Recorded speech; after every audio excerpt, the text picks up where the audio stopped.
రాష్ట్రంలో అన్యాయానికి గురైన ఏ కార్యకర్త అయినా కూడా డిజిటల్ బుక్ ఇప్పుడు లాంచ్ చేస్తాము మీ అందరి సమక్షంలో.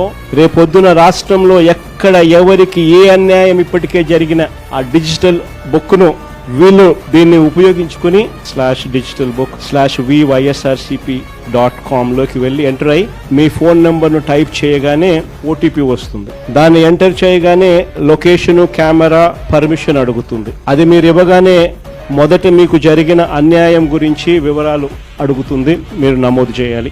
ఆ తర్వాత మీ దగ్గర ఏమైనా ఈ అన్యాయానికి సంబంధించిన ఫోటోగ్రాఫ్స్, ఆధారాలు, ఇంకా ఏదైనా అప్లోడ్ చేసే కార్యక్రమాలు కూడా చేయాలి. ఆ తర్వాత అది ఆటోమేటిక్లీ ఆ డిజిటల్ బుక్ లో స్టోర్ అయిపోతుంది. ఇది అన్యాయానికి గురైన ప్రతి కార్యకర్తకు ఇది ఒక శ్రీరామ రక్ష. నేను ఈరోజు చెప్తా ఉన్నా, ఆ ప్రతి డేటా కూడా ఆ డిజిటల్ డైరీలో నమోదై ఉంటుంది. రేపు పొద్దున మనం అధికారంలోకి వచ్చిన తర్వాత ఈ డిజిటల్ డైరీలో నమోదు చేసిన ఈ కేసులను మీద ప్రత్యేకమైన బృందాలను పెడతాం.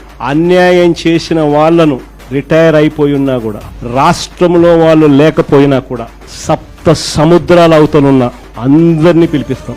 చట్టం ముందర నిలబెట్టించి శిక్ష పడేలా, అన్యాయానికి ఈ రోజు గురైన వ్యక్తికి సంతోషం కలిగించేలా ప్రతి అడుగు దీని ద్వారా పడుతుంది.